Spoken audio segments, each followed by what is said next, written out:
Today we are going to talk about 7 habits of highly effective people. And just to give an overview of what are these 7 habits, the first habit is be proactive. So you should take responsibility for your own life and don't let external circumstances control your behavior. The next habit is begin with the end in mind. In this habit, you have a clear understanding of your goals and the steps necessary to achieve them. The third habit is put first things first. So you prioritize your activities and focus on what's most important. Now, these were private victories. So the next three habits are about public victory. The first one is think win win. In this habit, you seek mutually beneficial solutions in your personal and professional relationships. The next habit is seek first to understand, then to be understood. So listen to others' perspectives before expressing your own. The sixth habit is called synergize, or you work effectively with others to achieve more than you could alone. And finally, the seventh habit is called, it's more about renewal of your energy. So it's called sharpen the saw. You take your physical, emotional, intellectual, spiritual health to maintain your ability to produce and maintain good results. Now, these are the habits of highly effective people living life. Now, in the next set of slides, we are going to discuss a little bit more in depth of the 7 habits. Now, what are habits? Habits are really the intersection. As you can see, habits are really the intersection of 3 different components. So it's knowledge, it's the skills or how you develop that, and the desire, what you really want to meet. So the intersection of knowledge with skills and desire makes habit. Now let's dig a little bit more into each of these. The first is being proactive, and very simply, this means you take initiatives, right? So here, what Dr. Covey teaches us is about the freedom to choose. You have the freedom to have self-awareness. You have the freedom to have imagination. You have the freedom to have an independent will, and the freedom of conscience. Now, for every individual, there are 2 circles. There is an inner circle, which calls the circle of influence. And there is an outer circle, which is the circle of concern. Oftentimes, the circle of concern is so big that our circle of influence shrinks. But what Stephen R. Covey is trying to teach us is he's trying to teach us that if you can widen your circle of influence, the more you widen your circle of influence, your circle of concern shrinks. So you expand your circle of influence, be more knowledgeable, take initiatives. Now let's look at the next habit, which is begin with the end in mind. In the second habit, what we learn is that you begin with today, with the image. Begin today with the image, a picture or a paradigm of the end of your life as you frame the reference or the criteria by which everything else is examined. Now, it's very nicely depicted in this picture that the center, as we were just talking about, is the center of influence, right? So here in the center, we have the center of influence right here in the middle. And then your center can be surrounded by 4 different aspects. So you have a sense of power, which means the capacity to act. You have a center of wisdom, so you bring perspectives of life.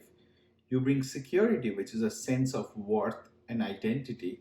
And then you have a sense of guidance, which is the source of direction in your life.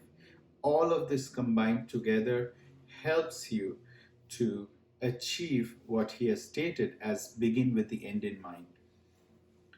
The next is put first things first. This is essentially more about time management.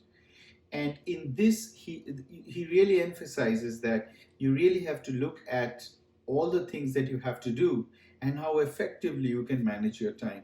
So he makes this 4 quadrants where he makes on the y-axis he has the important and not important, and on the x-axis he has the urgent and the non-urgent.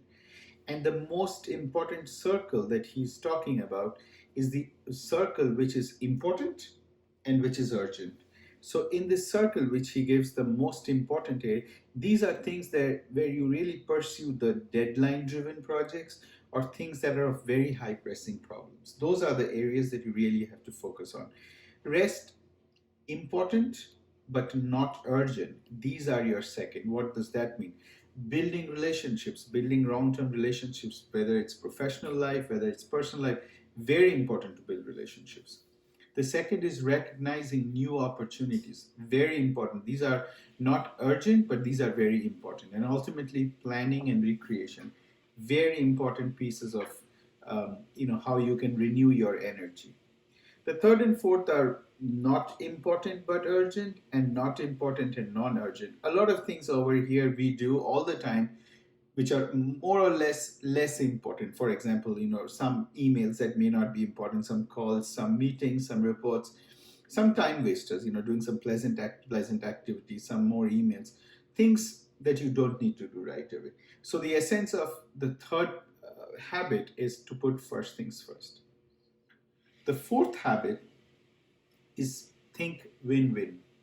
In this habit, so this habit is about the habit of interpersonal relationships. So now we are moving from that private victory to a public victory. So in this habit, this is about the habit of interpersonal leadership. The unique human endowments involved here are self-awareness, imagination, conscience, and independent will. And this is how they have really laid it out and so beautifully that you are trying to develop a character. So here you are having a win-win character, then you have make a win-win relationship, a win-win agreement, and these all of these are supported by a well-supported system and processes. So character, there are different characters, right? So you need to have integrity, you need to have maturity. Maturity is the balance. Maturity is the balance between courage and consideration, right? So you need to have a high, the people who are really, really effective. And if you look at the quadrants, then he has made a nice quadrant of consideration and courage. And the people who are really win-win are the people who have high consideration and high courage. So that's what he wants us to become. Win-win, have high consideration, high courage. And an abundance of mentality. There is plenty out there for everybody. That's the mentality that we really have to develop. The fifth paradigm is seek first to understand, then to be understood. It's very important.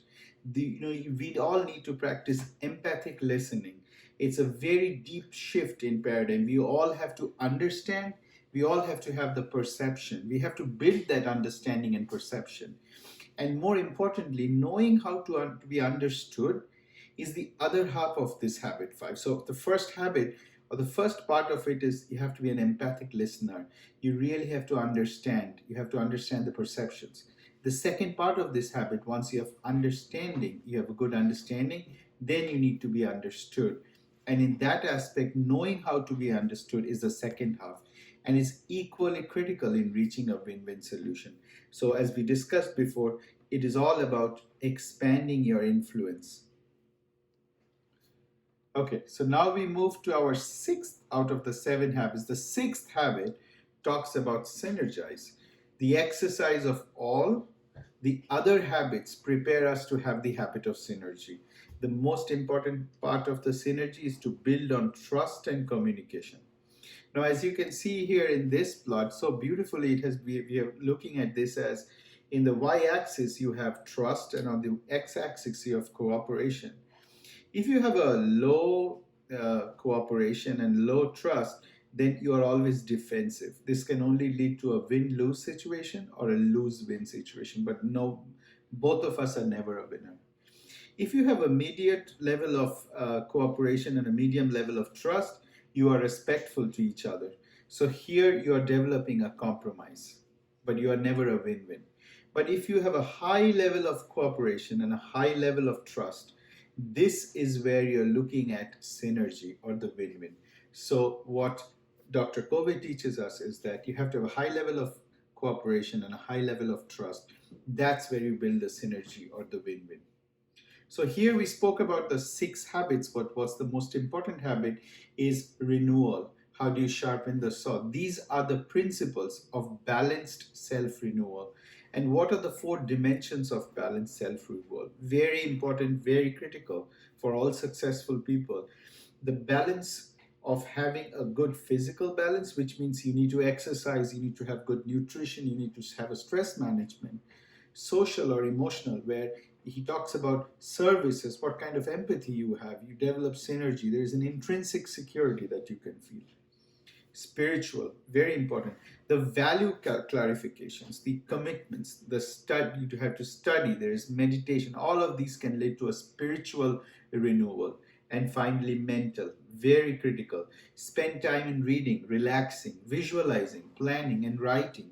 The most important thing that we often talk about is preserve and enhance yourself. That's very important.